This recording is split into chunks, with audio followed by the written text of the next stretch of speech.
Hello, everyone. Good afternoon. This is Najmul. I am from ActionAid Bangladesh. I'm working with the ActionAid Bangladesh with the young people team and supporting the young people in terms of their capacity development and supporting them engaging in the advocacy and campaigning aspect in the various angle, particularly on the issues of climate justice and social justice areas and gender justice, of course. So here we have a very youthful panel today with me to discuss about a panel called Addressing Local Level Vulnerability Under Young People Leadership. So this topic has been discussed by the various youth panels, so supported from the across the country, let's say from the various districts. So we have the panel today here over here. Let me introduce my panel over here. Let me introduce first Farjana Farooq Jumu. She's from Fridays for Future and from Dhaka. Jannatul Naim from Shatkhira. From M.A. Tamim from Kushtia. Adnan Manik from Kurigram. And of course, Fariha Sultan Ami from Dhaka and Mamaching. So now, whichever we can, let's focus on the whole discussion for today. So as I started with the shedding some light on the how ActionAid actually supporting the young people in terms of developing their capacity based in global platform Bangladesh, and also we have 7 local youth hubs across the whole country supporting the young people in terms of capacity development. At the same time, creating a space for young people to think, analyze their context, then think from the perspective of innovation. So what they can do to address the vulnerability at the local level and developing the resilience. So from that aspects, resilience development is one of the core important aspect for us, where we are supporting the young people in the various aspects. And today, through the panel discussions, actually the young people are coming up with the different segments of the resilience development, how actually they are contributing in their own context and how they are doing to develop the community resilience and also addressing the vulnerabilities. So, man, this is also very much important for us, as we are passing through the age of sustainable development goals, and we want to achieve the sustainable environment and sustainable development through a lot of transition and through realization of the rights of the marginalized communities. At the same time, so the government has already been adopted the Mujib Climate Facility Plan, which also been shed some of the light in terms of development resilience and the issues of sustainability. So I would again welcome you all, and I will not take much time to from this short span of time. So let's go directly to our presentation. We have a presentation over here. However, before going to the presentation, let me introduce a brief plan of this session. That is, we have a short presentation over here. And then we have a panel, as I mentioned, we have 5 panelists with us. So there will be a short panel discussion, and then of course we'll have some time where actually we can take some questions and also able to reach to the panelists again. So this is how we will be ending 4:30 Bangladesh time. So let me welcome to the presentation for today's panel. So Farjana Farooq Jumu, would you please come up with your presentation on behalf of the young people? Thank you so much, Najmul.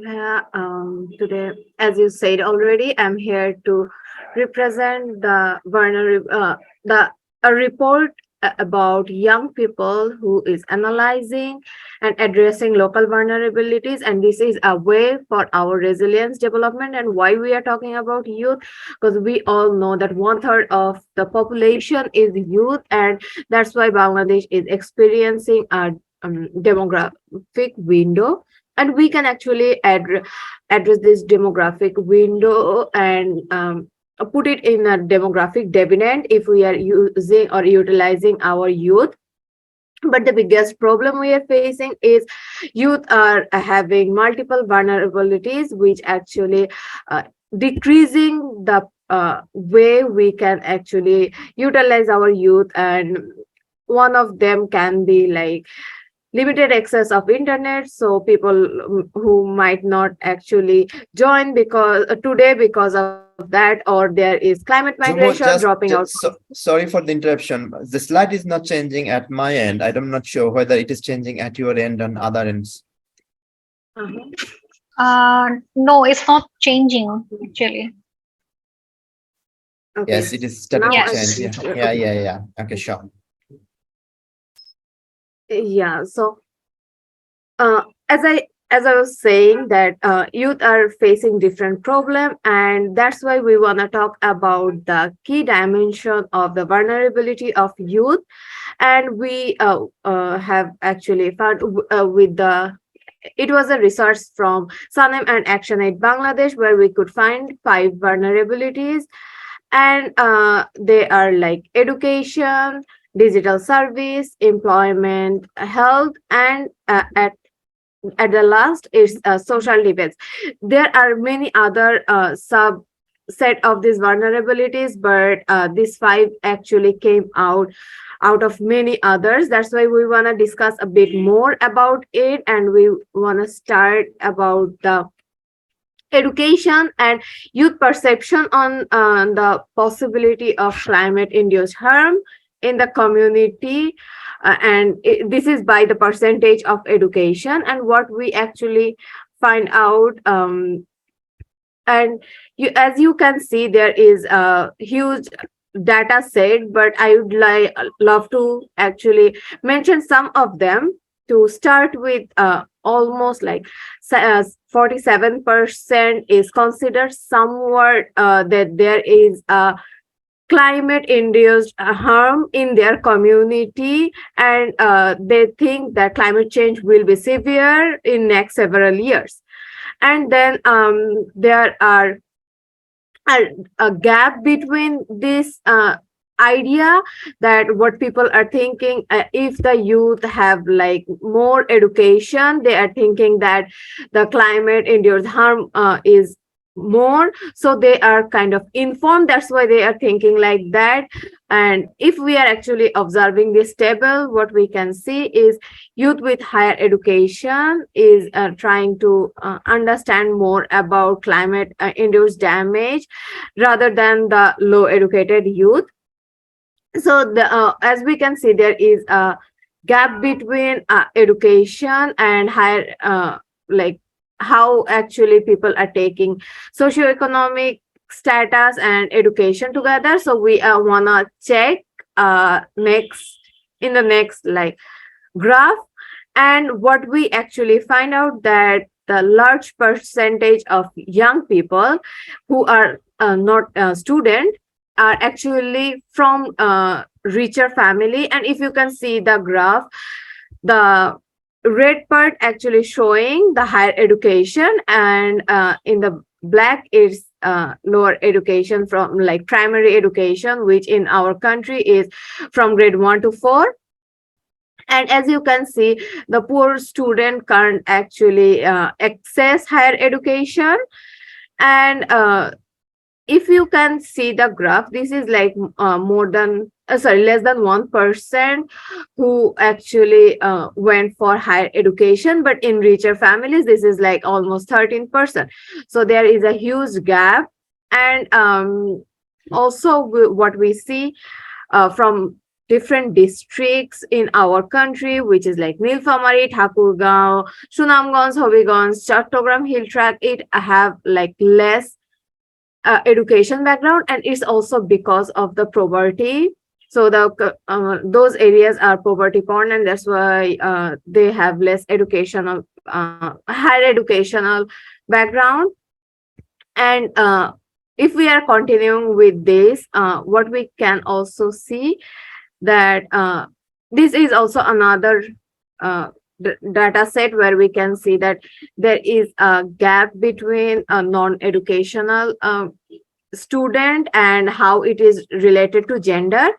If we see in this that female and male have a variety on the percentage of education, uh, like after HSC, which is the secondary education in our country, we can actually say it's the is the undergraduation level, where we can only see that there is 3.88% of female, where there is like almost 7% of male. So which is like almost double when there is female education. But there is also a large number of youth who can be like both male and female if this is like in lower education. So there is a big gap in gender based when we go for the higher education, but in lower education girls are doing much better in our education system. So there is a dropout from higher education, and that's why they sometimes don't know where their vulnerability lies. And then we go for our second point, which was digital access, and there is also inequality in digital access and what we call digital divide. So we first want to show the graph by and by gender. So by location, what we can see is where the urban population are only 50%, and they can access education, but in the rural area, this is 37%. So by where people are living, they can access internet very differently. There is a like 30% gap. And if we're seeing it by gender, this is a huge gap because male is like 56%, but on female can only access internet by 24%, which is more than like twice. And this gap is because female are not allowed in our socio-economic situation sometimes to access internet. And then also we want to show it by the socio-economic system where rich people can access education, access internet more than poor people. But there is a very interesting saying. We can see that the lower middle class people can access less internet than the poor people, and there is a gap between ultra poor and lower middle class, where lower middle class is 5% less than ultra poor. But there the poor people actually access more internet than both ultra poor and lower middle class people. And as we all can see that the rich people has the highest amount of internet access. And then what we want to talk about is youth unemployment. So this is a big issue in Bangladesh, and within youth, this is even higher. So if we see this graph, see this table, what we can see is youth unemployment rate is 10.6%, sustainably higher than the national unemployment rate, which is 4.2%. So youth are more unemployed, and if we are actually want to try saying it by the unemployment population, almost 80% of youth are unemployed. And but we can see it in a different situation, that if people are more educated, they're less likely to get employment status because we don't have enough job for the educated people. So that's why youth who are in secondary or higher level of education make up around 64% of total unemployment population of Bangladesh. And then we want to talk about the mental health care problem, which is a huge issue. And after COVID, it actually increased a lot. And what we have seen that after COVID, the perception of like people having mental health issues has actually increased. And we also have a graph for that as well, where we can actually see that only 0.49, which is like 0.5% of healthcare worker in Bangladesh are trained to provide mental health. So people who are actually healthcare official doesn't actually have this knowledge. And if we want to see it in a numbers, what we see is in in 1 lakh population, only 0.16 physician, which is like not even one physician for 1 million people. So and this is also leading to a very treatment gap, because we can't give mental health access to a lot of young people, and young people are actually having more mental illness, and they are getting less treatment. And if we are talking about the percentage, youth from 18 to 29 is having almost 90% of treatment gap. And it is also somewhat related to the climate, because eco anxiety because of the climate change in Bangladesh is getting bigger and bigger every day, and this number will get bigger if we can't help you. And when we are talking about all those vulnerabilities, young people are actually capacitated themselves with the organizations we are working with, for example, ActionAid and Global Platform and many other. We are trying to conduct vulnerability analysis by ourselves, so that we know how youth are actually facing vulnerabilities in different parts. So I will now go for a analysis which we called participatory vulnerability analysis, and it's a report made by the youth. And we covered 4 areas in Bangladesh, which actually is Bagerhat, then Chittagong, and then Fulbari, which is a part of Kurigram, and finally Satkhira from Khulna. And what we did is, first we focused on like group discussion, and then key informant interviews, and we went for desk research, we went for distant work, and finally surveys. And by these methodologies, we actually find out some data we want to share with you. So we found out area wise vulnerability, and the 4 district we talked about, we find out that this is a chart where the one actually showing the most most vulnerable causes, and 5 is the least.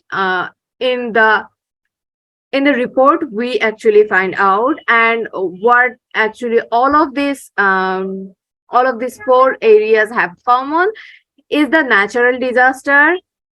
And though there is a bit different, like for example in Shatkhira and Bagerhat, there is cyclone, river erosion, or saline intrusion, but in Chattogram this is more of like thunderstorm or flash flood, or like there is landslide. So this is the different, but all of they actually talked about the natural disaster as the main vulnerability cause.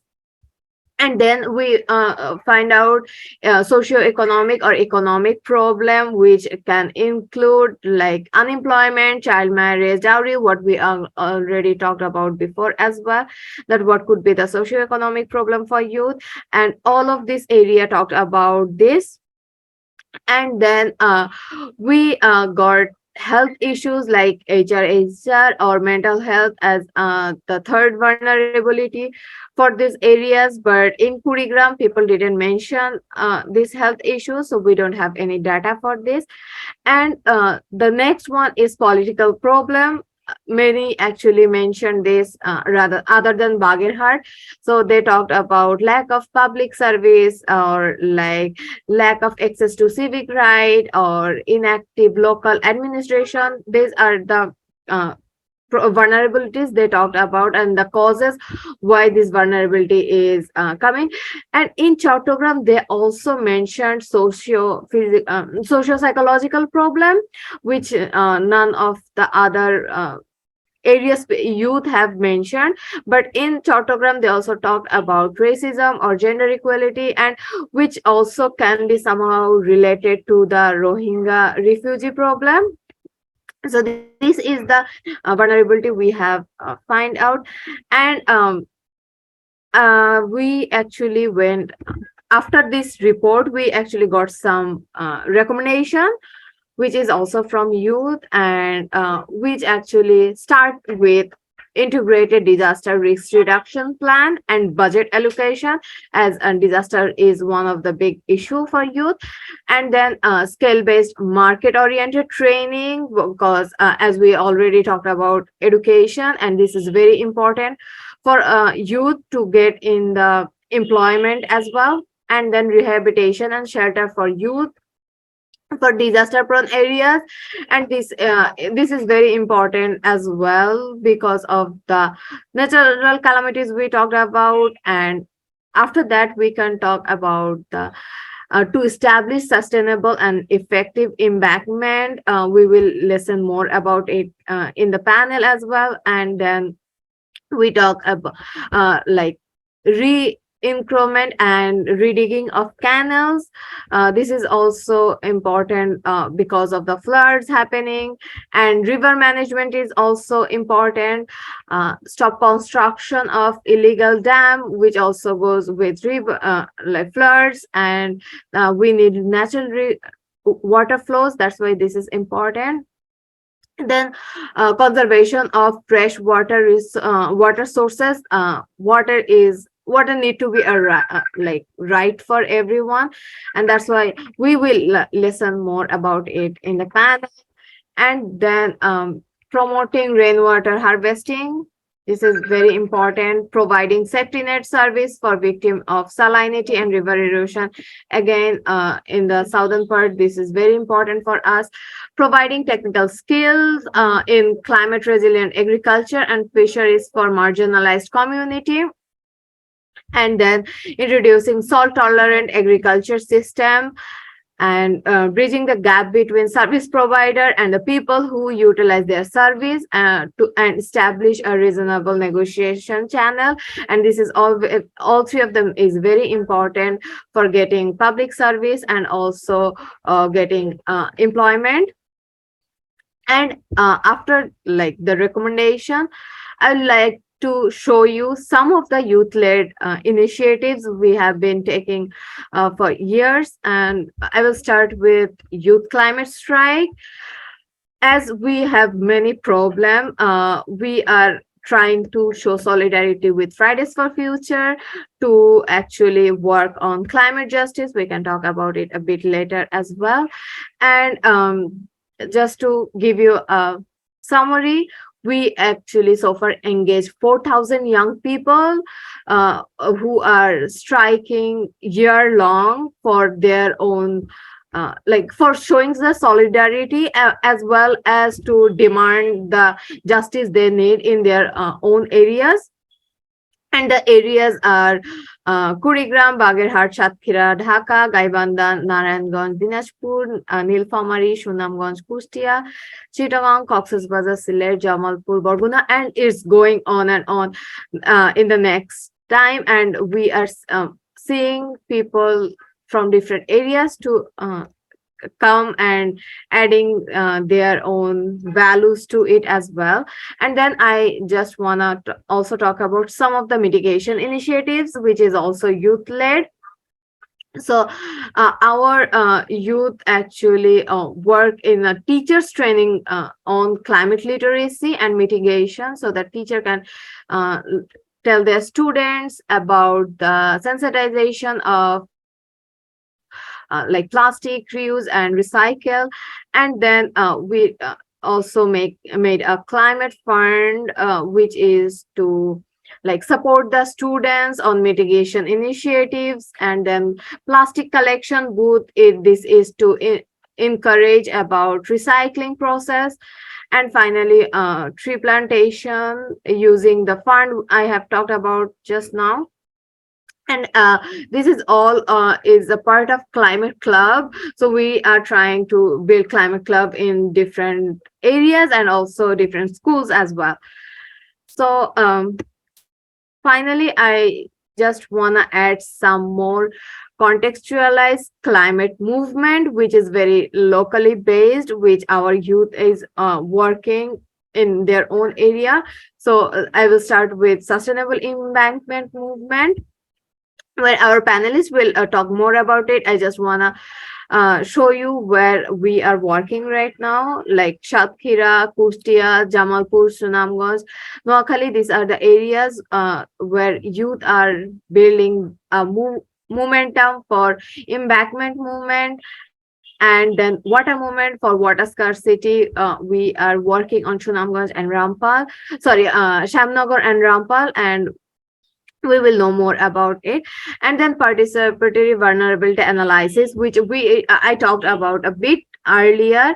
And this is to analyze local vulnerabilities and take participatory initiative to solve all those problems. And the areas are, as I mentioned before, Fulbari, Shatkhira, Bagherhat, and Chittagong. And finally, what is our upcoming plan? Our upcoming plan is to add like more knowledge into the climate movement, and also work more on agro-practical things. For example, produce vermicompost and train young people to work on it in support of our government and the Department of Agriculture Extension. So this and also we want to work on more agroecology by organic like by evidence-based modality, and we will also work on that as well. And this is all from my side. If any of you have any question, please let me know. So that would thank you, Juma, and that would be the part of the open and panel right after the panel discussion as a part of open and Q&A session. But I really congratulate you for the presentation, and you have given as a perspective where you have actually analyzed the whole vulnerability aspect from the lens of resilience, putting the climate and climate-related vulnerability in the center, but at the same time also addressing the other vulnerabilities.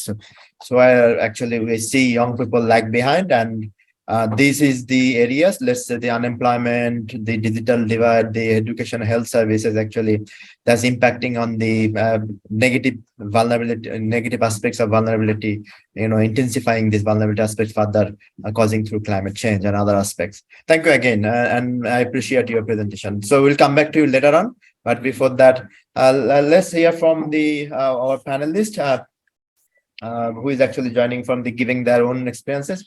So I would like to request জান্নাতুল নাইম, আমি জান্নাতুল নাইমকে বলছি যে জান্নাতুল নাইম, তুমি যদি তোমার জায়গা থেকে একটু তোমার এক্সপিরিয়েন্সটা, তোমাদের কনটেক্সটটা এবং এক্সপিরিয়েন্সটা বলতে পারো, যে তোমাদের কনটেক্সটটা কি, তোমরা কিভাবে রেজিলিয়েন্স তৈরি বাড়াচ্ছ, এটা একটা। দ্বিতীয় হচ্ছে কি করছো রেজিলিয়েন্স তৈরি করার জন্য তোমাদের এলাকায়। তোমার জন্য সময় হচ্ছে 7 minute. Fine, okay, thank you. Naim, তুমি আনমিউট করে শুরু করো প্লিজ। ওকে, থ্যাংক ইউ ভাইয়া। সবাইকে শুভেচ্ছা। আমি জান্নাতুল নাইম, আমি যুক্ত হয়েছি সাতক্ষীরা জেলা থেকে। তো আসলে আমার সাতক্ষীরা জেলার প্রথমত দুইটা সমস্যা নিয়ে আমরা কাজ করছি। একটা হচ্ছে সাস্টেনেবল এমবাঙ্কমেন্ট এবং সেকেন্ড নাম্বার হচ্ছে ওয়াটার ক্রাইসিস। এই দুইটা বিষয় নিয়ে আমরা কাজ করছি। তো প্রথমত আমি এই দুইটা বিষয় নিয়ে আপনাদের সাথে প্রথমত সাস্টেনেবল এমবাঙ্কমেন্টের প্রেক্ষাপট নিয়ে কথা বলবো। তো আমাদের সাতক্ষীরা বাংলাদেশের 19টা উপকূলীয় জেলার মধ্যে দুর্যোগ প্রবণ একটি এলাকা। এখানে প্রায় সময় আসলে সমুদ্রপৃষ্ঠের পানির উচ্চতা বৃদ্ধির কারণে বেড়িবাঁধ ভাঙন সৃষ্টি হয়, যার ফলে আসলে আমরা প্রতিনিয়ত বিভিন্ন সমস্যার সম্মুখীন হচ্ছি। এই সমস্যাগুলো আসলে দিন দিন বেড়ে চলছে। এটির মূল কারণ হচ্ছে জলবায়ু পরিবর্তন। তো আমরা আসলে যেটা প্রতিনিয়ত ফেস করছি, এই সাস্টেনেবল এমবাঙ্কমেন্ট না থাকার কারণে আমরা দেখছি যে এখানে প্রায় সময় বেড়িবাঁধ ভেঙে নদীর পানি যে সময় আমাদের লোকালয়ে প্রবেশ করছে, তখনই আসলে আমাদের ফসলি জমি, কৃষি জমি সহ নানা যে কৃষিকার্য যে জমিগুলো আছে সেখানে ফসল উৎপাদনের যে সক্ষমতা কমে আসছে। এবং একই সাথে আমরা দেখছি আমাদের যে বিশুদ্ধ পানির যে সংকট, সেই সংকটও এই লবণ পানি প্রবেশের ফলে দেখা মিলছে। এবং একই সাথে আসলে এই বেড়িবাঁধ না থাকার কারণে আমাদের এখানে প্রতি বছর মাইগ্রেশন হচ্ছে। মাইগ্রেশনটা আসলে আমাদের এলাকার মধ্যে যারা একেবারে নদী বেষ্টিত এলাকায় বাস করে, তাদের ওখানে এই নদী ভাঙন হওয়ার ফলে প্রায় 30 থেকে 40 বিঘা প্রতি বছর নদী গর্ভে বিলীন হয়ে যাচ্ছে। এবং একই সাথে সেখানে যে বিভিন্ন চিংড়ি মৎস্য প্রকল্পগুলো আছে সেগুলো ও ক্ষতির সম্মুখীন হচ্ছে। এছাড়াও হচ্ছে আমরা দেখছি আমাদের এখানে নারী, শিশু, কিশোর থেকে শুরু করে সকল বয়সী মানুষের স্বাস্থ্যগত বিভিন্ন সমস্যা দেখা মিলছে। এবং আমরা যদি স্পেসিফিকলি ভাবে বলি, আমাদের এখানে নারীদের আসলে স্বাস্থ্যগত জরায়ু ও ক্যান্সার, টিউমার সহ নানা প্রতিবন্ধকতা সৃষ্টি হচ্ছে, যেটির কারণে আসলে তারা এই সমস্যা থেকে পরিত্রাণ পাওয়ার জন্য, তাদের স্বাস্থ্যগত পরিচর্যা থেকে রেহাই পাওয়ার জন্য তারা একটা সলিউশন হচ্ছে এখানকার যারা নারীরা আছে তারা ওইটা জরায়ুকে কেটে ফেলছে। এবং এখানকার কিশোরীরা ওই জরায়ুর যে সমস্যা যেটা আমরা লবণ পানির জন্য হচ্ছে, ওইটাকে তারা পরিত্রাণ পাওয়ার জন্য তারা একটা ঔষধ সেবন করতেছে, যেটাকে আমরা পিল বলি।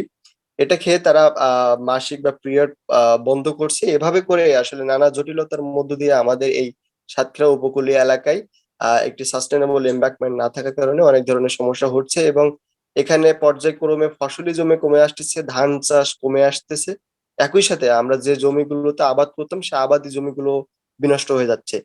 এই সমস্যার সমাধানে আমরা Just for a few seconds, Naeem, just this is one call. Probably you may need to conclude within the next 3 minutes. This is fine. And the for other audience who are participating in this panel, so for you, if there is a translation channel, so if you like to follow his discussion in English, please follow the translation channel.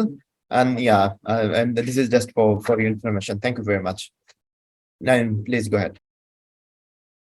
So meanwhile, I may translate a little bit what actually Naeem shed light. That is actually I'm told about there is a erosion of embankment in the Satkhira region, and that's actually causing many other aspects. Let's say this is as according to Naeem, he said displacement is causing, so people are forced to live. Okay, so we are come back again. So Naeem, I'm just trying to articulating or give a brief summary about your first part of the discussion. So you shed on light on the displacement aspect, you shed on light the saline water actually causing problems on the agriculture aspect. At the same time, you have said this is salinity also causing problems in the reproductive health of young women, particularly they need to deal with this menstrual hygiene and other aspects.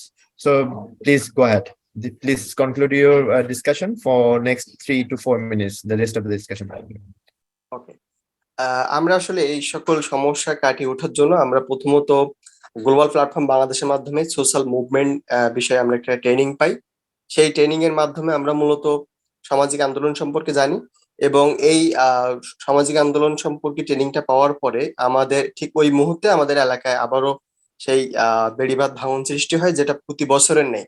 ঠিক ওই মুহূর্তে ওইটা ভাঙন হওয়ার পরে আমরা এখানকার আমাদের ইউথ কমিউনিটিকে আমরা সংঘবদ্ধ করে আমরা একটা ডিমান্ড নিয়ে বসে পড়ি। সেখানে আমরা একটা প্ল্যাকার্ড আমাদের ডিমান্ডটা ফ্লো করি যে আমাকে বিক্রয় করে হলেও এখানে টেকসই বেড়িবাঁধ চাই। এই মর্মে আমরা একটা ডিমান্ড নিয়ে আমরা দীর্ঘ 6 দিন আমরা ভাঙন কবলিত স্থানে বসে যাই। এবং একই সাথে আমাদের এই চাওয়ার সাথে, এই ডিমান্ডের সাথে স্থানীয় লোকালি অর্গানাইজেশন গুলো যুক্ত হতে থাকে। এবং আমরা তাদেরকে নিয়ে একটা অ্যালায়েন্স ওই মুহূর্তে গঠন করি, যে অ্যালায়েন্স দিয়ে আমরা তাদেরকেও আমাদের এই সামাজিক আন্দোলন, যেটা আমরা টেকসই বেড়িবাঁধ স্থাপনের জন্য বারবার গভর্নমেন্ট পলিসির কাছে চেয়ে আসছি, সেটাকে আমরা আরো জোরদার করতে সক্ষম হই। ঠিক সেই সময় আমরা যে সময় এই ডিমান্ড নিয়ে বসে পড়ি, তখন এখানে তাৎক্ষণিক একটা রিং বাঁধ স্থাপন হয়, যেটা অন্য সময় করতে গেলে প্রায় 5 থেকে 6 মাস লেগে যেত। কিন্তু আলটিমেটলি সেই সময়টা খুব দ্রুত ওখানে একটা রিং বাঁধ স্থাপন হয়েছে। এবং একই সাথে আমরা এই আমাদের যে লাইক মাইন্ডেড অর্গানাইজেশন গুলো আছে তাদেরকে নিয়ে এই সোশ্যাল মুভমেন্টের সামাজিক আন্দোলন, যেটা আমরা সাস্টেনেবল এনভায়রনমেন্ট, এই বিষয়টি নিয়ে আমরা সবার কাছে ছড়িয়ে যাই। এবং আমরা চেষ্টা করি স্থানীয় আমাদের কমিউনিটির মানুষের কাছ থেকে এভিডেন্স ক্রিয়েট করা। তাদের কাছ থেকে আমরা গণস্বাক্ষর ক্যাম্পেইন করি। গণস্বাক্ষরের মাধ্যমে আমরা প্রায় 16,000 ক্যাম্পেইনের মাধ্যমে 16,000 সিগনেচার আমরা সংগ্রহ করি, যে সিগনেচার গুলো নিয়ে আমরা স্থানীয় পর্যায়ে পানি উন্নয়ন বোর্ড সহ উপজেলা প্রশাসনের সাথে আমরা একটা অ্যাডভোকেসি প্যানেলিস্টে যাই, এবং সেখানে তাদেরকে আমরা বলা হয় যে আমরা কিভাবে এই সাস্টেনেবল ইম্প্যাক্ট এখানে বাস্তবায়ন করা যায় বা কখন এটা হওয়া সম্ভব। তখনই তারা আমাদেরকে ইনফর্ম করে যে আমাদের এখানে অলরেডি প্রধানমন্ত্রীর পক্ষ থেকে সাস্টেনেবল এমবাঙ্কমেন্টের কাজ শুরু হয়েছে। আপনারা জানেন যে সাতক্ষীরায় প্রায় 91 কিলোমিটার বেড়িবাঁধ ঝুঁকিপূর্ণ, যেটি আমরা পানি উন্নয়ন বোর্ডের তথ্য অনুসারে পাই। তার মধ্যে অলরেডি 23 কিলোমিটার জায়গা অলরেডি সাস্টেনেবল এমবাঙ্কমেন্টের ব্যবস্থা কার্যক্রম শুরু হয়েছে। একই সাথে আমরা এই যে কমিউনিটির মানুষকে এঙ্গেজ করে তাদের কাছ থেকে এভিডেন্স ক্রিয়েট করেছি, সেটা নিয়ে আমরা অ্যাডভোকেসি চালিয়ে যাচ্ছি, এবং আমরা আমাদের কমিউনিটির যে অ্যালায়েন্স গঠন করেছি, সেই অ্যালায়েন্সের মধ্য দিয়ে আমরা সকল ইউথ গ্রুপকে সংঘবদ্ধ করে আমরা এই সামাজিক আন্দোলনটিকে কন্টিনিউসলি চালিয়ে যাচ্ছি। Thank you, Naim. Thank you very much. I think you have given us a good example where young people actually bring meaningful changes in the region of Satkira, protested or movement. They raised the movement for embankment, and successfully somehow they managed to, get the success. And this is very encouraging. As you said, embankment is very much related with the other aspects, livelihood displacement, and also reproductive health and agriculture also. So thank you very much again sharing the experience from Satkira at this moment. We hope that the embankment has been, already been allocated would be sustainable, and it will create the space for development of the community people, challenging, addressing the challenges of climate change and frequent disasters, let's say flood and also, cyclones. So we'll come back to you in the opening question and answer session. But now we want to move on to our next panelist, who is the online Tamim. Tamim is joining from Kushtia. Tamim, would you please share your own context and your way of doing things to develop resilience, to build resilience of the young people? So you have also 7 minutes. It's fine. Yeah. Thank you very much. Over to you, Tamim. Okay. Thank you, ভাইয়া। আমি তামিম, কাজ করছি কুষ্টিয়া জেলাতে। কুষ্টিয়াতে আমাদের হচ্ছে কয়েকটা crisis নিয়ে। তো আমি একই সাথে একজন অ্যাক্টিভিস্ট, এবং কুষ্টিয়ার অ্যাক্টিভিস্ট আমাদের যে নেটওয়ার্ক আছে ActionAid বাংলাদেশের, সেখানেও আমরা অ্যাক্টিভিস্টার যে সদস্যগুলো আছে তাদেরকে নিয়ে এই কাজগুলো করে থাকি। তো ভাই, আমি প্রথমে যদি একটু আমাদের কনটেক্সটটা বলার চেষ্টা করি আর কি, যে আসলে আমরা কোন কোন কনটেক্সটে কাজ করছি বা আমাদের আসলে ক্রাইসিস গুলো কি। সেখান থেকে যেটা আমাদের মেইন প্রবলেম ছিল সেটা হচ্ছে নদী ভাঙন এবং বন্যা। বন্যাটা আমরা মানে আমাদের এলাকায় বলা হয় আর কি, যে প্রতি বছর যেমন ঈদ আসে বা প্রতি বছর যেমন উৎসব আসে, আমাদের এই বন্যাটা নাকি আমাদের প্রতি বছরই আসতে হয়। এটার কারণ হিসেবে আমরা ইয়াং পিপুলরা যখন কাজ করতে যাই ভাইয়া, যে বিষয়গুলো আমরা খুব স্পষ্টভাবে পাচ্ছিলাম সেটা হচ্ছে যে আমাদের ট্রান্স বাউন্ডারি রিভার নিয়ে, যে পদ্মা নদীটা আমাদের কুষ্টিয়া এবং রাজশাহী সীমান্ত হয়ে বাংলাদেশে প্রবেশ করছে। তো এখন দেখা যায় বর্ষাকালে অতি বৃষ্টি হয়, তখন এই যখন এই সুইচ গেট গুলা বা যেই গেট গুলা হচ্ছে তাদের নিয়ন্ত্রণে থাকে, এগুলো ছেড়ে দেওয়ার ফলে আমাদের হচ্ছে বন্যা একদম পুরা আমাদের চর অঞ্চল দুইটা ইউনিয়নই হচ্ছে প্লাবিত হয়ে যায়, এবং তখনই শুরু হয় আমাদের নদী ভাঙন এবং হচ্ছে আদার্স যে সমস্যাগুলো আছে সেই সমস্যাগুলা। এটা হলো প্রতি বছরের আমাদের একটা সমস্যা বলা যেতে পারে। তো এর পাশাপাশি আমরা ইয়াং পিপুলরা যে কাজগুলো করছি, প্রথমত আমরা হচ্ছে কিছু ট্রেনিং রিসিভ করি ActionAid গ্লোবাল প্ল্যাটফর্ম বাংলাদেশ থেকে। এরপরে ওগুলা স্টেপ ডাউন আমরা করি। স্টেপ ডাউন করার পরে আমরা যেটা করেছিলাম, যে গ্রামবাসীর মধ্যে এখনো পর্যন্ত একটা মিথ চালু আছে যে তারা সে অনেক অনেক আগ থেকেই বিভিন্ন দাবি নিয়ে তারা হচ্ছে আন্দোলন করে বা মানববন্ধন করে, বাট এর রেজাল্ট আসলে আলটিমেটলি খুব ভালো হয় না, বা এর রেজাল্ট আমরা সেভাবে পাই নাই কখনো। তো পরবর্তীতে আমরা যেটা হচ্ছে যে আমাদের একদম নদীর পাড় ঘেঁষে এবং চর অঞ্চলের গ্রামগুলোকে নিয়ে আমরা গ্রাম রক্ষা কমিটি গঠন করি, যেখানে টোটালি ইউথলি হয়, এবং আমরা প্রথমে সমমনা সংগঠনগুলো একটু খোঁজার চেষ্টা করি, যেখান থেকে যারা আগে থেকে এবং পাশাপাশি হচ্ছে বন্যা কবলিত হওয়ার পরে আসলে ইমার্জেন্সি রিস্কি ওই জায়গা ধরে। তো আমরা পরবর্তীতে তাদেরকে সহ যুক্ত করে এবং স্থানীয় বিভিন্ন কমিটি যারা কাজ করছিল বা সংগঠন ছিল তাদেরকে নিয়ে আমরা একটা নেটওয়ার্কিং করার পরে আমরা প্রত্যেকটা গ্রামে যুবদেরকে নিয়ে একটা টিমে হচ্ছে আমাদের 10 থেকে 15 জন ইয়াং পিপল আছে, যারা এই আমাদের যে আন্দোলনটা বলি বা আমাদের যে দাবিটা বলি সেটা নিয়ে লিড দিচ্ছে। যেটা করে আমরা প্রতি শুক্রবারে আমরা হচ্ছে একটা ক্লাইমেট স্ট্রাইক করে থাকি। সেটা আমরা চেষ্টা করি যে বিভিন্ন স্থানীয় যে সরকার আছে, সরকারের মানে জনপ্রতিনিধি আছে, তাদেরকে এঙ্গেজ করা এবং আমাদের লোকাল মিডিয়া গুলোকে একটু কানেক্ট করা আমাদের সাথে। তো তারই ধারাবাহিকতায় আমরা একটা সিগনেচার ক্যাম্পেইন আয়োজন করি, যেটা গণস্বাক্ষর কর্মসূচি নাম দিয়ে আমরা প্রায় 1 মাস ব্যাপী এই কর্মসূচিটা চালাই, এবং যেখানে আমরা অলমোস্ট প্রায় 10,000-এর উপরে সিগনেচার পাই। এবং আমরা স্থানীয় সরকারের সাথে এটা নিয়ে কয়েকবার বসেছি, এবং তারা শুধু আশ্বস্ত করেছে আমাদের যে না, এটা নিয়ে কাজ করবে বা কাজ করার সুযোগ আছে। তো পরবর্তীতে আমরা হচ্ছে খুব রিসেন্ট আমাদের স্থানীয় সংসদ সদস্যকে নিয়ে আমরা একটা গণশুনানির আয়োজন করছি, যেখানে আমরা চাচ্ছি যে ন্যাশনালি এই আমাদের যে দাবিগুলো আছে বা আমাদের যে মুভমেন্ট গুলো আছে সেগুলো তুলে ধরার। এবং মোটা জায়গায় আমরা একটু কাজ করার চেষ্টা করছি বা আমরা দাবি করছি যে আমাদের ট্রান্সবাউন্ডারি রিভার নিয়ে বাংলাদেশ বা ইন্টারন্যাশনাল যে ল গুলো আছে সেগুলোর জন্য কার্যকর করা হয়। আমাদের দাবিগুলোর মধ্যে অন্যতম দাবি একটা, এটা যে আমাদের যে ট্রান্সবাউন্ডারি রিভারে পানির ডিস্ট্রিবিউশন নিয়ে যে লগুলো আছে, তারা কি শুধুমাত্র বর্ষা মৌসুমে এই পানির এই ইয়েগুলা ভেঙে কেটে দিবে কিনা, তারপরে আমরা হচ্ছে প্লাবিত হয়ে প্রতি বছরই বন্যার শিকার হচ্ছে সেটা হবে কিনা, এবং আমাদের নদী ভাঙনটা কন্টিনিউয়াসলি চলবে কিনা। আমরা এই আন্দোলনের সূত্র ধরে আমরা কয়েকবার গ্লোবাল ক্লাইমেট স্ট্রাইকে প্রায় 3 থেকে 3,500 মানুষকে এঙ্গেজ করতে পারি, যেখানে টোটালি ইউথ লিড হয় যে আমরা প্রায় দেখি, এবং প্রতি শুক্রবারে এই সেম কাহিনীটা আমাদের হয় যে আমরা 10 থেকে 15 জন ইয়াং পিপল গেলে লোকাল বা স্থানীয় আরো 100-150 মানুষজন ওখানে চলে আসে। তারা আমাদের দাবিগুলোর জন্য বাস্তবায়িত হয়। তো আমি যা স্পষ্ট করতে চাচ্ছিলাম সেটা হচ্ছে যে ট্রান্সবাউন্ডারি রিভারে যে লগুলো আছে সেটা ধরে, এবং আমাদের একটা বেড়িবাঁধের জন্য, স্থায়ী বেড়িবাঁধের জন্য। স্থায়ী বেড়িবাঁধের কারণ হচ্ছে যে আমাদের 2টা ইউনিয়ন টোটালি চরের মধ্যে হচ্ছে, যেটা হচ্ছে আমাদের মূল উপজেলার অন্থার্ড আমরা বলতে পারি আর কি। তো ওই জায়গা থেকে হচ্ছে যে চর অঞ্চল শেষ হয়ে আমাদের যে লোকাল মানে আমাদের উঁচু অঞ্চল আমরা বলে থাকি আর কি। তো উঁচু অঞ্চলটাও নদীর মধ্যে চলে যাচ্ছে প্রতিনিয়ত এই নদী ভাঙনের কারণে। হচ্ছে, এবং নদী ভাঙনের ফলে আমাদের যে উঁচু অঞ্চলটা আছে সেটাও নদীর গর্ভে চলে যাচ্ছে। এবং আমরা কাজ করতে গিয়ে কয়েকজন যদি কোটেশন নিয়ে আসে, আমরা এরকম অনেকজনকে তাদের হচ্ছে বাড়ি ভাঙা হয়ে গেছে, নদীতে চলে গেছে, তারা বাড়ি চেঞ্জ করে আরেকটু সামনে এসেছে, আবার নদীতে চলে গেছে, আরেকটু সামনে 5বার তাদের জায়গা চেঞ্জ করেছে। তো আমাদের কাজগুলো মেইনলি আমরা চাচ্ছি হচ্ছে আমাদের হাতে সেভাবে আমরা করতে পারি না।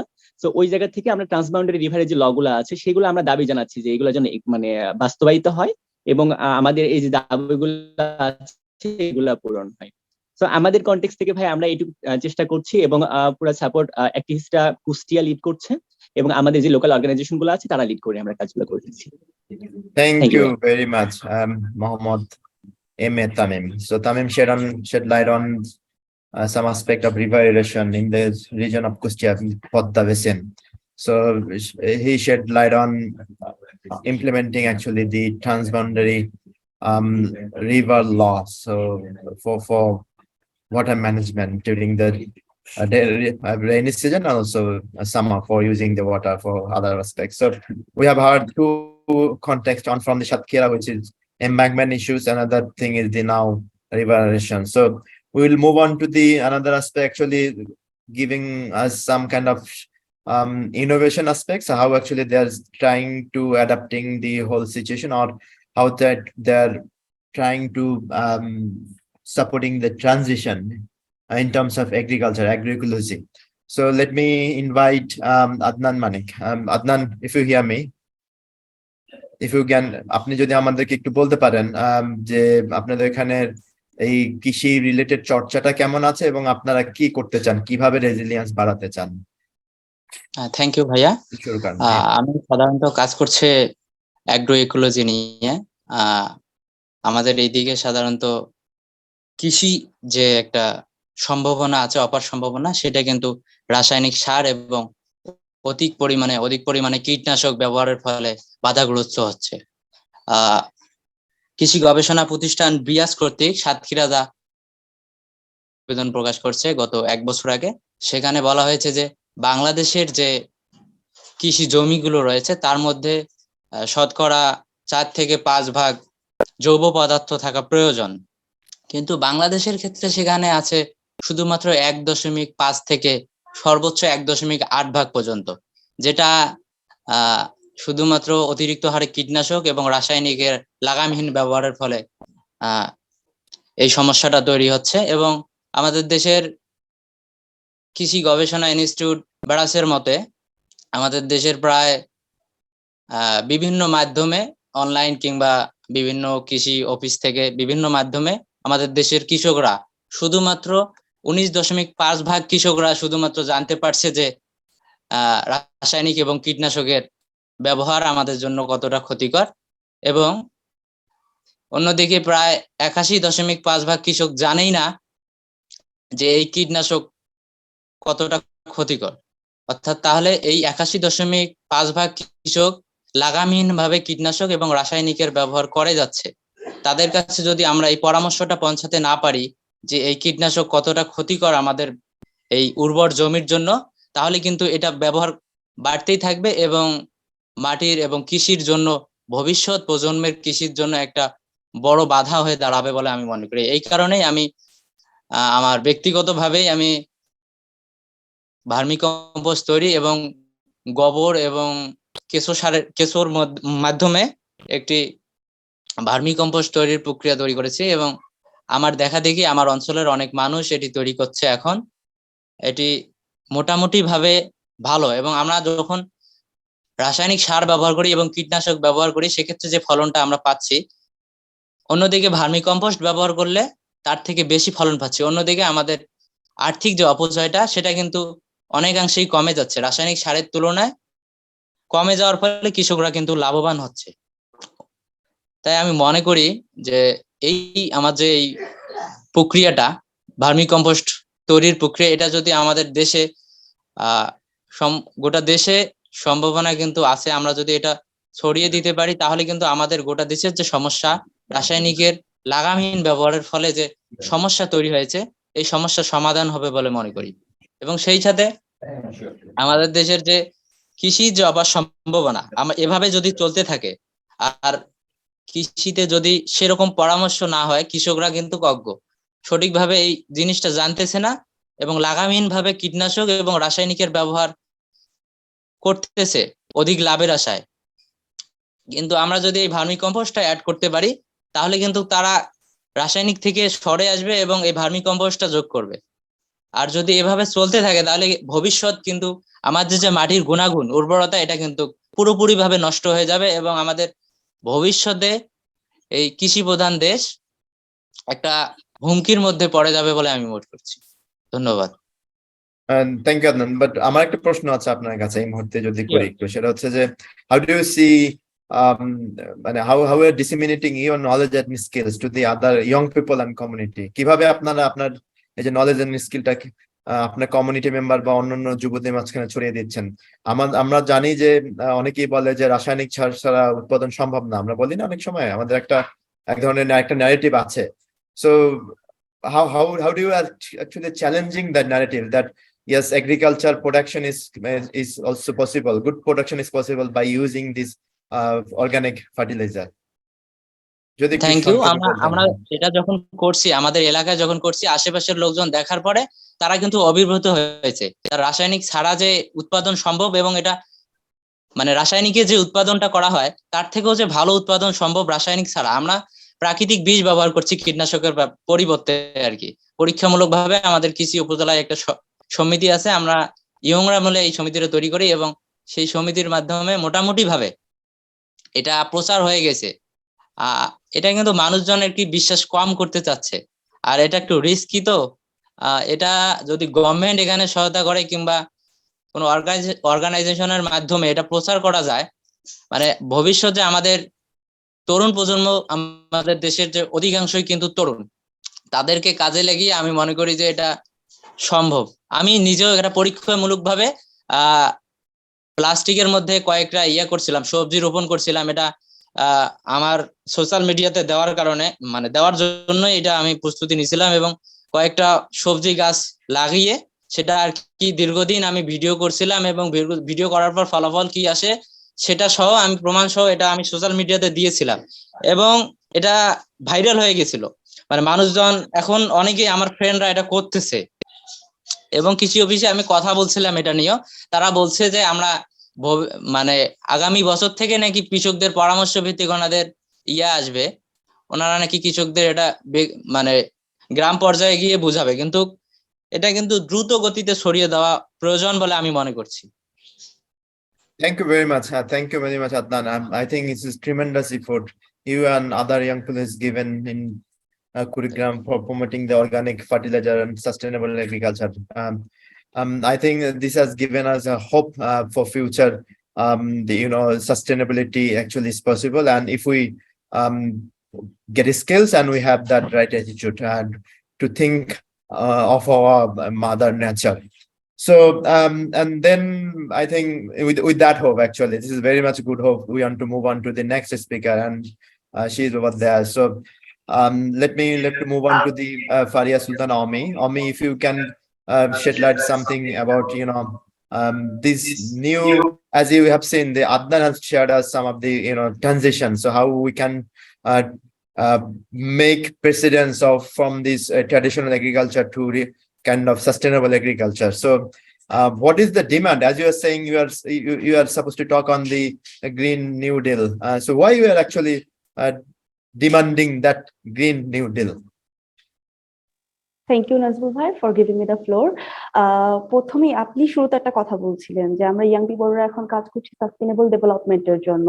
সাস্টেনেবল ট্রানজিশন ছাড়া কিন্তু সাস্টেনেবল ডেভেলপমেন্ট কখনোই সম্ভব না। আর এটা আমরা সবাই জানি যে কোল থেকে যে পরিমাণ, এটা কোল বার্নিং করে আসলে কখনোই সাস্টেনেবল ডেভেলপমেন্ট সম্ভব না। আমি যদি ফার্স্ট একটু কনটেক্সটটা বলি, তারপরে যদি যাই আপনার প্রশ্নের উত্তরে যে কেন আমরা কাজটা করছি। তো কনটেক্সটে যদি বলতে যাই, আমরা প্রত্যেক 2-3 দিন পর পরই দেখি আমাদের যে AQI ইন্ডেক্সটা আছে, এয়ার কোয়ালিটি ইন্ডেক্সটা আছে, ওখানে 2 দিন পর পরই আমরা দেখছি ঢাকা এবং গাজীপুরের মধ্যে খুব তুমুল প্রতিযোগিতা চলে। কে হচ্ছে গিয়ে এয়ার পলিউশনের দিকে উপরের দিকে যেতে পারবে, কোয়ালিটি খারাপের দিকে উপর দিকে যেতে পারবে।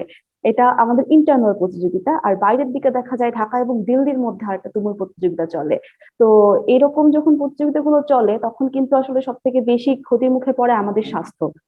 এখন আমাদের সরকার বা হচ্ছে গিয়ে আরো যারা আমরা বর্তমানে উন্নয়নশীল পর্যায়ে আছি, অনেকেই আমরা অনেক সময় হচ্ছে গিয়ে আমাদেরকে বোঝানো হয় যে কোল বার্ন করা বা হচ্ছে গিয়ে ফসিল ফুয়েলের মাধ্যমে আমরা যে এনার্জিটা পাচ্ছি, এটা কাইন্ড অফ চিপার। আমাদের মতন দেশগুলোর জন্য এখনই রিনিউয়েবল সুইচ করাটা অনেক বেশি কস্টলি, অনেক বেশি সময়ের ব্যাপার, অনেক বেশি সমস্যার ব্যাপার। তো এই জন্য আমরা একটু চিপার অপশন গুলাকে এখন ইউজ করছি। কিন্তু এই চিপার অপশনটা আসলে কোন দিকে চিপার? এই চিপার অপশনটা হয়তোবা কিছু টাকা আমাদেরকে বাঁচিয়ে দিচ্ছে, কিন্তু যেই টাকাটা, ধরা যাক আমি এখান থেকে হয়তোবা 100 কোটি টাকা বাঁচিয়ে দিচ্ছি, কিন্তু এই 100 কোটি টাকাই তো আবার আমার খরচ হচ্ছে এনভায়রনমেন্টাল হেলথ হ্যাজার্ডের জন্য। আমার এই যে এয়ার পলিউশন, কোল বার্নের জন্য যে এয়ার পলিউশনটা হচ্ছে, এটার কারণে পুরো পৃথিবীতে 5 জনে 1 জন মানুষ মারা যাচ্ছে প্রত্যেক দিন। তো এটা একটা হিউজ লস আমাদের জন্য, এবং 1 জন মানুষ মারা যাচ্ছে কিন্তু আরো বেশি মানুষ এফেক্টেড হচ্ছে। এখন ঢাকার মধ্যে যারা আছে অলমোস্ট সবারই লাংস এবং আদার অনেক ধরনের ডিজিজ দেখা যাচ্ছে। ঢাকার বাইরে যারা আছে, বিশেষ করে আপনার গার্মেন্টস এরিয়াগুলোতে যারা আছে, নারায়ণগঞ্জ, গাজীপুর, এইসব এরিয়াগুলোতে, তাদের মধ্যে প্রচুর হেলথ হ্যাজার্ড দেখা যাচ্ছে। তো এই যে আমরা চিপার কোল কিনে বা হচ্ছে গিয়ে চিপার একটা এনার্জি সোর্সকে ইন্ট্রোডিউস করতে গিয়ে এই পাশ থেকে আমাদের নিজেদের হেলথের 12টা বাজিয়ে দিচ্ছি, ও পাশ থেকে আমাদের ইকোনমির 12টা বাজিয়ে দিচ্ছি। কারণ আমার মানুষ যদি অসুস্থ থাকে, পপুলেশন যদি সিক হয়, অবভিয়াসলি আমার ইকোনমি আস্তে আস্তে সিক একটা ইকোনমির দিকে এগিয়ে যাচ্ছে। তো এই জিনিসটা আসলে কখনোই সাস্টেইনেবল না। আমি যদি একটু ইন্টারফেয়ার করি, সেটা হচ্ছে যে এইটার সঙ্গে রেজিলিয়েন্সের সম্পর্কে, what is the relationship in between this green deal, new deal and the resilience development? Thank you ভাই এই জিনিসটা আনার জন্য। আমি সামনেই যাচ্ছিলাম এটা নিয়ে কথা বলতে। ব্যাপারটা হচ্ছে, যখনই আমরা এইভাবে কথা বলছি, আমরা যখনই রেজিলিয়েন্স নিয়ে কথা বলি, আমরা কিন্তু এই সিচুয়েশনটাতে লং লাস্ট করতে পারবো না কোনোভাবে। এই সিচুয়েশনটাতে বা এই জায়গাটাকে ফাইট করে আমরা সামনের দিকে এগোতে পারবো না। বরং আমরা যদি সামনের দিকে এগোতে চাই, আমাদেরকে এমন একটা এনভায়রনমেন্ট ক্রিয়েট করতে হবে, এমন একটা সিস্টেম ক্রিয়েট করতে হবে যেটা আমাদের নিজেদের জন্য বেটার। কারণ ক্লাইমেট চেঞ্জ যে পরিমাণে হয়ে গেছে অলরেডি, আমরা এটাকে কোনোভাবেই ব্যাক করাতে পারবো না বা হচ্ছে গিয়ে ফিরে যেতে পারবো না আগের পৃথিবীতে। তো we have to make that resilient environment here. এখন কোল বার্ন করে বা হচ্ছে গিয়ে এই ধরনের চিপার বেশ কিছু রিসোর্স ইউজ করে আমরা কখনোই সেই জায়গাটাতে যেতে পারবো না। দ্যাটস ওয়াই আমাদের এখানে বেশ কিছু এনভায়রনমেন্টাল রেজিলিয়েন্স দরকার, এবং এটা তখনই সম্ভব হবে যখন আমরা গ্রিন নিউ ডিলে সুইচ করতে পারবো, যখন আমরা রিনিউয়েবল এনার্জিতে সুইচ করতে পারবো। তো আই হোপ কনটেক্সটটা মোটামুটি সবার কাছে একটু ক্লিয়ার। এখন যদি আসি, বাংলাদেশ সরকার বলছে যে তারা হচ্ছে গিয়ে আস্তে আস্তে এটাতে শিফট করছে। অলরেডি ইউরোপিয়ান সরকার বা হচ্ছে আমেরিকান সরকার কিন্তু গ্রিন নিউ ডিলে 1-2 দশক আগেই সুইচ করে ফেলেছে। এখন আস্তে আস্তে বাংলাদেশের উপর প্রেশারটা আসছে, কিন্তু স্টিল আমাদের দিক থেকে এই যে দাবিগুলো উঠে আসছে বারবার করে সরকার থেকে, এই ধরনের স্টেটমেন্ট গুলো উঠে আসছে, এখানে আমরা ইয়াং পিপলরা যে ব্যাপারগুলো কিছু মানে কাজ করতে গিয়ে খুঁজে পেয়েছি। প্রথম ঝামেলাটা হচ্ছে, আমরা বলছি মানে আমাদের সরকার থেকে বা আমাদের কর্তৃপক্ষ থেকে বলা হচ্ছে যে কাজ করা হচ্ছে 2041 সালের মধ্যে আমরা 3300 মেগাওয়াট বিদ্যুৎ পেয়ে যাবো এখান থেকে। কিন্তু 2041 সালের মধ্যে পাওয়ার আগে যে আমার এতগুলো হ্যাজার্ড চলে আসছে বা এতগুলো সমস্যা হচ্ছে, এইগুলোর তো আসলে কোনো সমাধান নেই। তো এই জায়গাটাতে যদি আমরা একটু খেয়াল করি, আমরা প্রত্যেক বছর এই যে এখন যেই আদানি বিদ্যুৎ প্রকল্পটা চলে আসলো কিছুদিন আগে বাংলাদেশে, বা তার আগের যে বিদ্যুৎ প্রকল্পগুলো ছিল গ্যাস বেসড, আই হোপ আমি অডিবল, ইয়া। তো এই যে হচ্ছে গিয়ে যে গ্যাস বেসড বিদ্যুৎ প্রকল্পগুলো ছিল, এইগুলোর জন্য কিন্তু প্রত্যেক বছরই আমাদের ক্যাপাসিটি চার্জ দিতে হয়েছে প্রায় 1,00,000 কোটি টাকা। এছাড়াও আমাদের আবার সরকারকে ভর্তুকি দিতে হয়েছে 50,000 কোটি টাকা because of this gas based electric plants. তো এখন সমস্যাটা হচ্ছে, এই টাকাটা ইউজ করে কেন আমি রিনিউয়েবলের দিকে যাব না, আমি কেন গ্রিন নিউ ডিলটাকে আরেকটু পুশ করবো না এই সমস্যা এই জায়গাটাতে। তো এইটাই হচ্ছে গিয়ে আমাদের ইয়াং পিপল যারা আছে আমাদের দাবি, এবং এই জায়গাটা থেকে আমাদের মূল কথা হচ্ছে গিয়ে যে 2041 সালকে টার্গেট না করে আমাদের উচিত এখন 2030 সালকে টার্গেট করা। এতে করে সুবিধাটা হবে কি, আমি যদি 2041 সালকে টার্গেট করে কাজ করি, তাহলে অসুবিধাটা হচ্ছে এখান থেকে অলরেডি আমার পিপলের যে ক্ষতিটা হচ্ছে সেটা শেষ হয়ে যাচ্ছে, ল্যান্ডের ক্ষতিটা শেষ হয়ে যাচ্ছে, এবং এটাকে আমি কখনোই আর ফিরাই আনতে পারবো না। কিন্তু যদি আমি এখন 2030 সালকে টার্গেট করে কাজ করি এবং একটা রেজিলিয়েন্স মোড ক্রিয়েট করার চেষ্টা করি, তাহলে অবশ্যই ক্ষতিটা অনেকাংশে কমিয়ে আনাটা সম্ভব। এখন ঢাকা শহরে অলরেডি একটা হচ্ছে গিয়ে আইন হয়েছে যে যেই বিল্ডিং গুলো নতুন করে তোলা হবে সেগুলোতে যদি সোলার প্যানেল বসানো হয়, তাহলে 10% ট্যাক্স তাদের উপর থেকে মওকুফ করে দেওয়া হবে। তো আমরা কেন এটাকে আরো একটু বেশি অ্যাক্সেলারেট করছি না পলিসি লেভেল থেকে এবং সিভিক লেভেল থেকে? যদি আমরা এটাকে আরেকটু বেশি অ্যাক্সেলারেট করতে পারি, তাহলে হোপফুলি 2030 সালের মধ্যেই বাংলাদেশকে আমরা অ্যাটলিস্ট 30 থেকে 40% ইলেকট্রিসিটি আমরা রিনিউয়েবল সোর্স থেকে পেতে পারি। তো আমরা এই জায়গাটাকে পুশ করার চেষ্টা করছি, এবং 2050 সালের মধ্যে যাতে করে বাংলাদেশের অ্যাটলিস্ট 80 to 100% ইলেকট্রিসিটি আমাদের হচ্ছে গিয়ে রিনিউয়েবল এনার্জি থেকে আসে বা রিনিউয়েবল সোর্স গুলো থেকে আসে, আমরা এখানে পুশ করার চেষ্টা করছি। অলরেডি বাংলাদেশ সরকার এটা নিয়ে কাজ করছে, তারা দেখাচ্ছে যে তারা অনেকগুলো জায়গাতে সোলার প্যানেল বসিয়েছে, এবং তারা সোলারের পরেই উইন্ড মিলটাকে সেকেন্ড হচ্ছে গিয়ে পটেনশিয়াল ক্ষেত্র হিসেবে দেখছে। কিন্তু সমস্যাটা হচ্ছে এইগুলো আসলে এখনো পর্যন্ত মানে তাদের প্রোডাকশন লেভেলেই আছে, এবং এটার যেই বেনিফিটটা এটা আসলে আমরা পাচ্ছি না। আমরা যেহেতু পাচ্ছি না, তো আমরা খুব স্বাভাবিকভাবে এইগুলো নিয়ে এখন থেকেই যদি কথা না বলি, এটা হয়তো বা আরো 10 বছর দেরি হয়ে যাবে, as the government process always tax long time. তো এই জায়গাটাতেই আমরা চাচ্ছি পুশ করে জিনিসটাকে যাতে করে আরো 10 বছর এগিয়ে আনা যায়। এবং এইখানে আমাদের আরো বেশ কিছু হচ্ছে গিয়ে দাবি আছে, যেমন এই জায়গাটাতে যদি আমরা হচ্ছে গিয়ে আপনার রিনিউয়েবল এনার্জিতে এখন থেকেই ফান্ডিংটা বাড়াতে পারি বা ইনভেস্টমেন্ট গুলোকে বাড়াতে পারি, তাহলে সুবিধা হচ্ছে এখান থেকে কিন্তু আমার জুমা আপু বলছিলেন যে আমাদের পপুলেশনের 1/3 হচ্ছে গিয়ে ইয়াং পিপল, এবং আমাদের টোটাল পপুলেশনটা এখন একটা ডেমোগ্রাফিক ডিভিডেন্টের মধ্যে দিয়ে যাচ্ছে। অর্থাৎ যদি আমরা এখন থেকে এই ব্যাপারগুলো নিয়ে সচেষ্ট না হই, একটু বেশি সচেতন না হই, সামনের দিনগুলোতে আমাদের বেশ বড় একটা ইকোনমিক লসের মুখে পড়তে হবে। কোভিড এর জন্য অলরেডি আমরা পড়েছি, সামনে যদি আমরা গ্যাস বেসড হয়ে যাই আরো বেশি ক্ষতির মুখে পড়তে হবে। কারণ খুব স্বাভাবিকভাবেই রাশিয়া ইউক্রেন ওয়ারের জন্য অলরেডি দামগুলো বেড়ে গিয়েছে আমাদের জ্বালানির, সামনে এই জিনিসটা আরো বাড়বে। তো এই সময় এই জিনিসগুলোকে ট্যাকল দেওয়ার জন্য যদি আমরা এখন থেকে রিনিউয়েবল আর একটু বেশি করে ইনভেস্ট করি এবং এই জায়গাটাতে বাইরের এবং দেশের ভেতরের বিনিয়োগগুলোকে আনার চেষ্টা করি, আমার এখান থেকেই কিন্তু আমার ইয়াং এন্টারপ্রেনার যারা, তারা আস্তে আস্তে ইকো এন্টারপ্রেনারশিপের দিকে যাবে।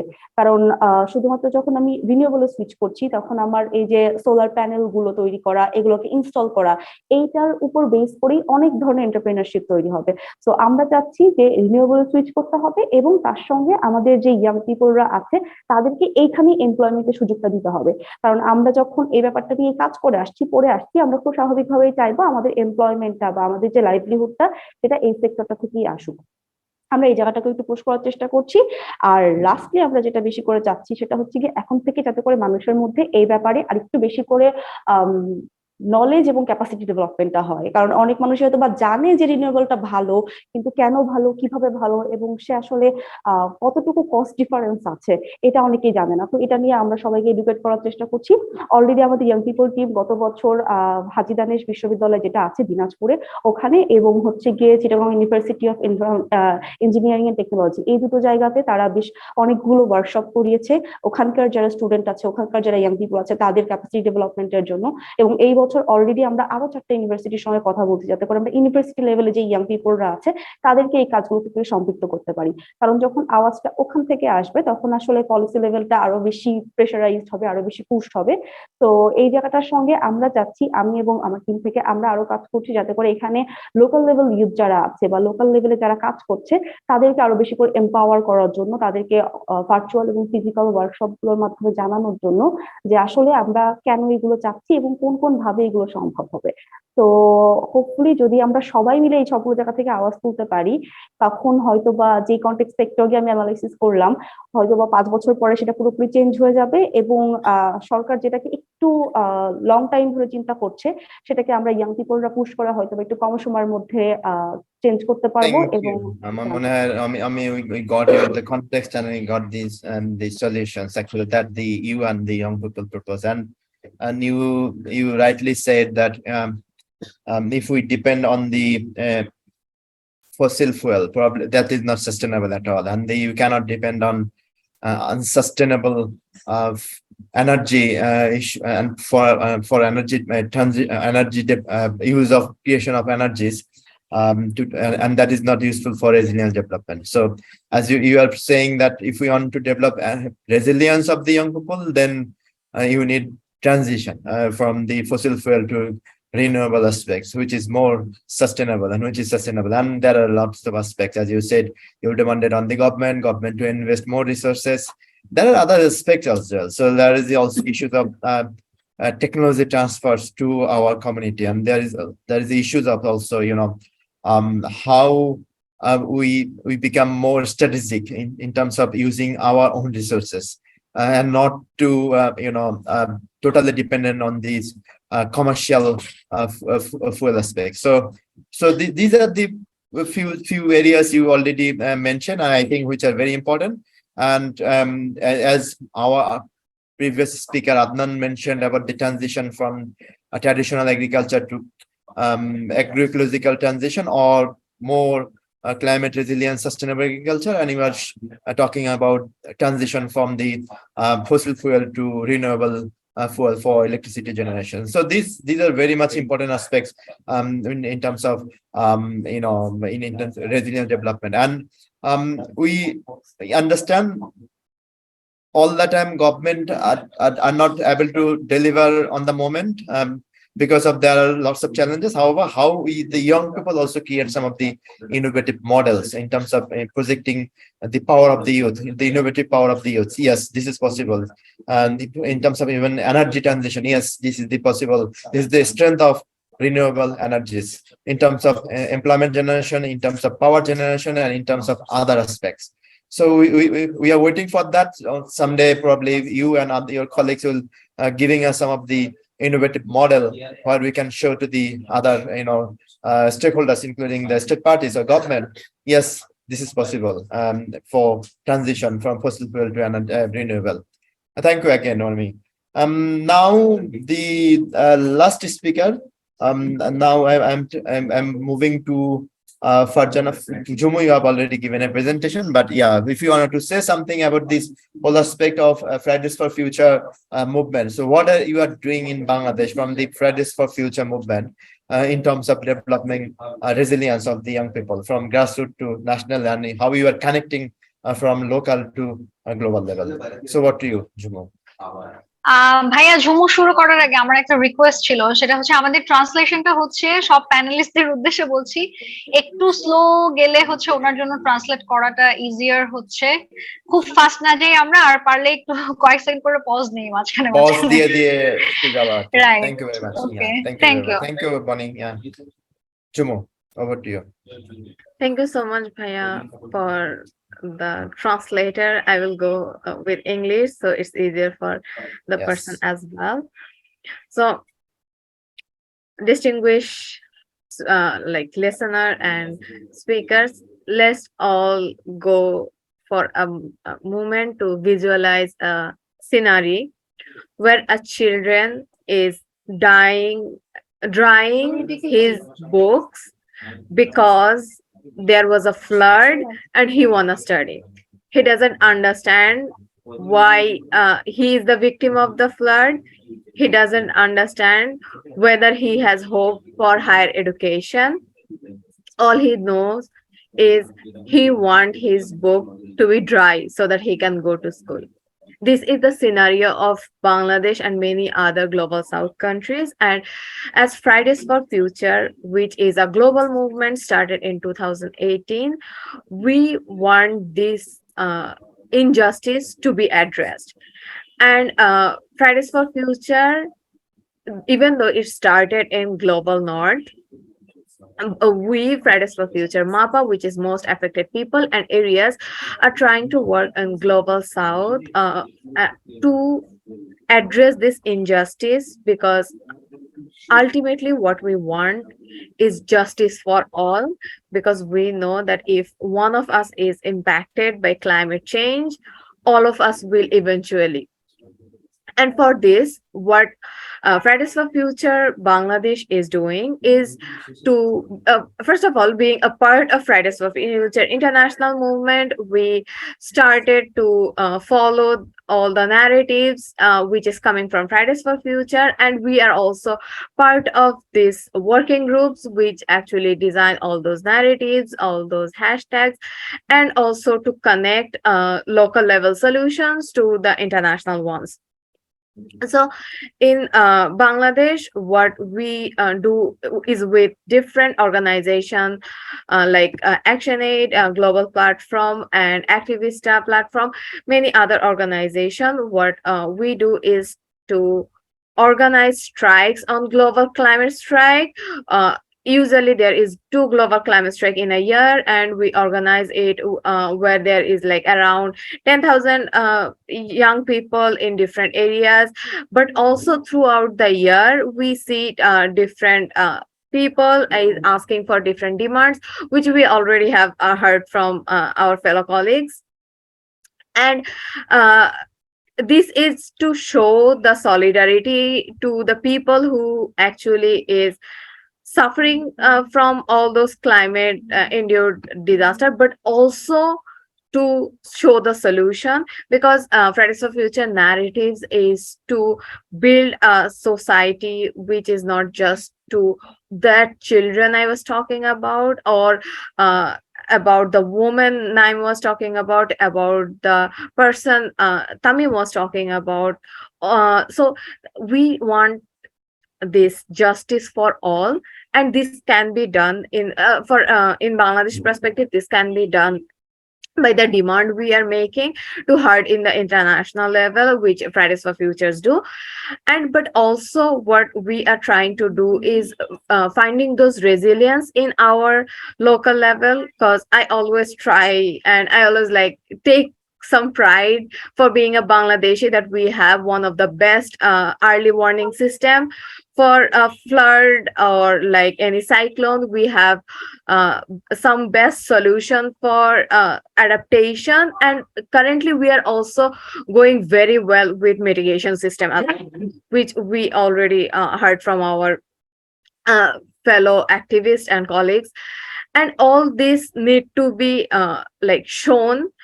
So this is what Fridays for Future platform is trying to do with many other organizations, as I said, with Global Platform or Activista.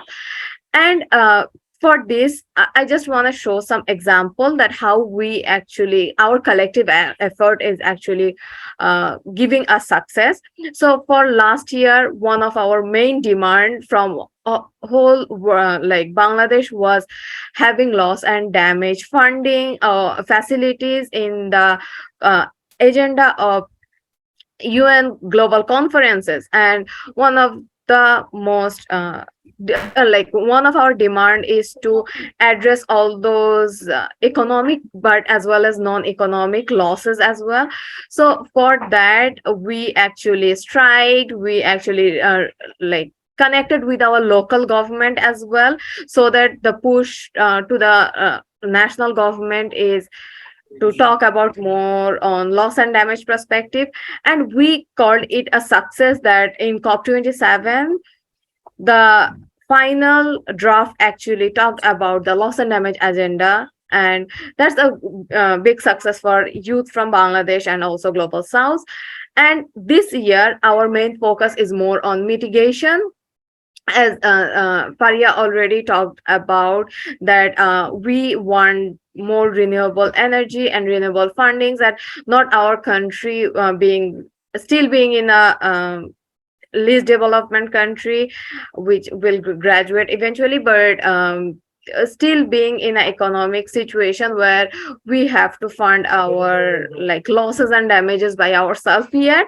We still can't fund more mitigation section, and for that for renewable source we want global north countries who are historically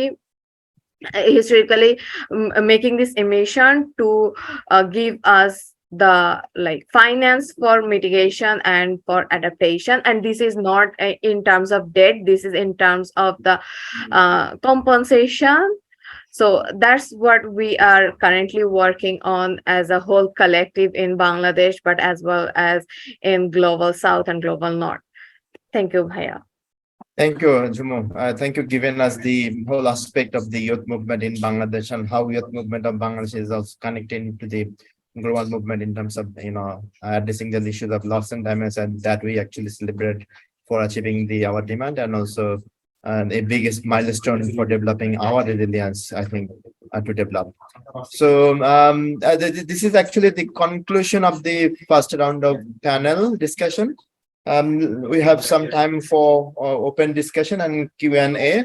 I can see some few questions in the panel came already. So let's check what are the questions or what that. So I could recall the question. There is a question actually from the when Tamim was given her speech about not Tamim, actually Jannatul Naim, so about the participation in the various decision making structure. Naim, would you like to share how you are also participating in the various decision making structure in the local level? তোমরা কি decision making level এ কোথাও participate করছো? এরকম এক প্রশ্ন আসছে আর কি, union পরিষদ হোক বা সেটা অন্য কোথাও হোক। ভাইয়া কোশ্চেনটা যদি আরেকটু করতেন, মানে আমার নেটওয়ার্কে ডিস্টার্ব হচ্ছে তো। যে উনি একজন ভদ্রলোক প্রশ্ন করেছেন যে বা একজন, আমি জানি না আসলে ভদ্রলোক না ভদ্রলোক মহিলা, দেখতে হবে, হতে পারেন। সেটা হচ্ছে যে প্রশ্নকর্তা প্রশ্ন করেছেন এইভাবে যে আপনারা যে কাজগুলো করছেন লোকাল লেভেলে, সেইখানে লোকাল লেভেলের যে ডিসিশন মেকিং স্ট্রাকচার আছে সেখানে তো আপনাদের অংশগ্রহণ আছে কিনা, বা আপনারা সিদ্ধান্ত গ্রহণ প্রক্রিয়ায় অংশগ্রহণ করছেন কিনা কোনোভাবে?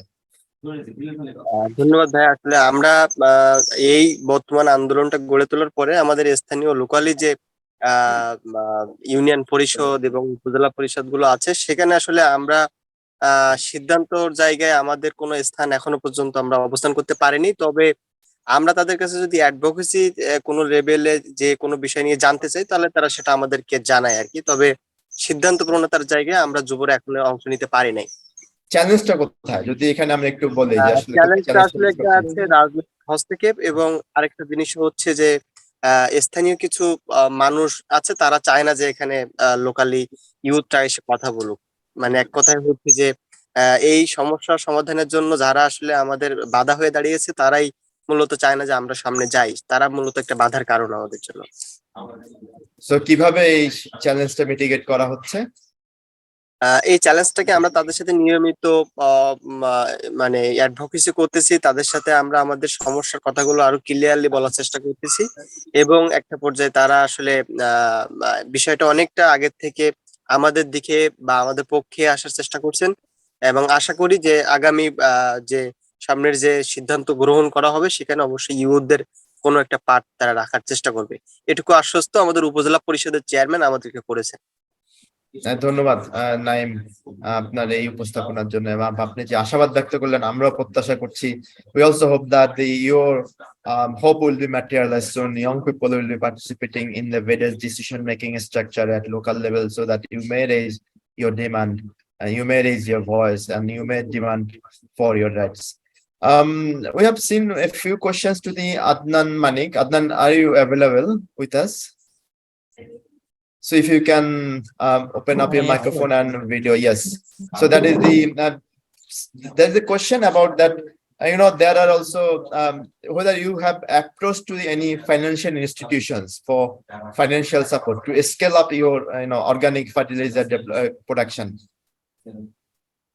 আপনি কি কোনো ব্যাংক বা কোনো আর্থিক প্রতিষ্ঠানের কাছে গিয়েছিলেন যাতে এই যে অর্গানিক সার উৎপাদন করছেন সেটাকে আরো বাড়ানোর জন্য, সেটাকে এক ধরনের প্রাতিষ্ঠানিক করার জন্য?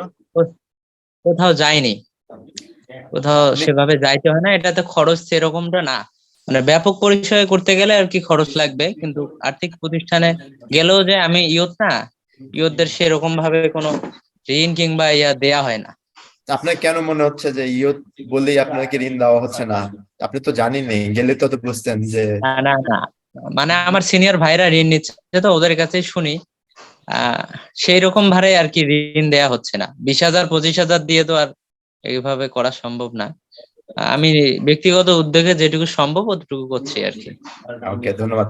আরেকটা প্রশ্ন ছিল আপনার কাছে, সেটা হচ্ছে যে এই যে অর্গানিক ম্যাটেরিয়াল ব্যবহার করা তো একটু চ্যালেঞ্জিং এই অর্থে যে ধরেন আপনি কেমিক্যাল ফার্টিলাইজার যারা ব্যবহার করে, কেমিক্যাল ইনসেকটিসাইড যারা ব্যবহার করে, তারা তো আসলে নানা রকমের ন্যারেটিভ দেয় কিনা যে অর্গানিক ফার্টিলাইজার কাজ করে না, মানে are you getting any kind of opposition? অনেকেই বলে, কিন্তু যারা আর কি উপকৃত হচ্ছেন তারা কিন্তু আবার করতেছে, এবং অনেকে করতেছে, আবার অনেকে এটা আর কি ততটা গুরুত্ব দেয় না, কিন্তু বিশেষ করে শিক্ষিত সমাজ আর কি গ্রহণ করতেছে। So is there any other questions, or whether we should conclude the I don't know, but yeah. So yes, there I can see Jumu raised her hand. Jumu, would you like to intervene? Yes. Yeah, thank you so much, Bhaiya. So first of all, I had like suggestion to Tahmina Jahan Khan, who actually put the question that whether youth actually went for, or especially Manik went for any bank or financial institution. Maybe you can actually give your contact for the panelists. So if youth who have this like solution can reach out to you or know how you can actually help them.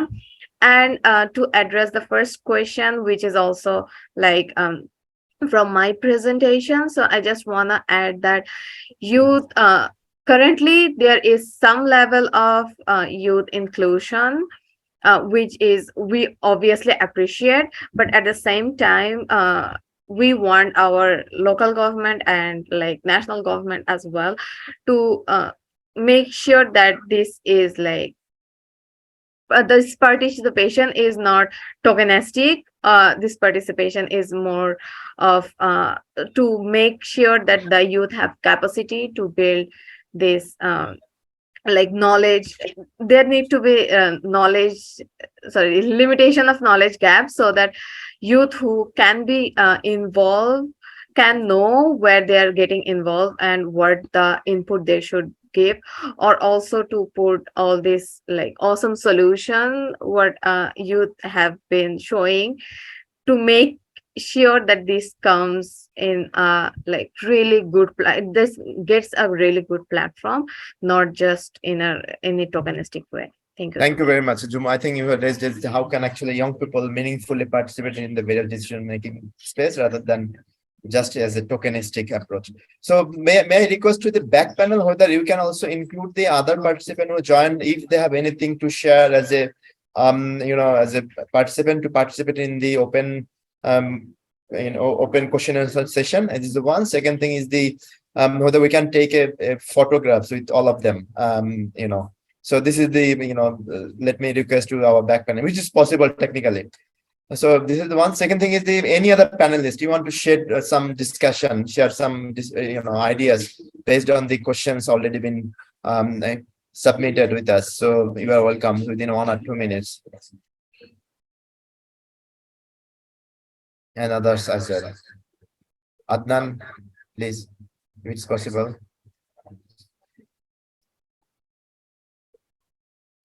So from the organizing team and back panel, I would request taking a photograph. And if it is possible to also include other participants in the session. So that would be a really great to have. So if anyone makes sure that photo has been taken already, I'm not sure.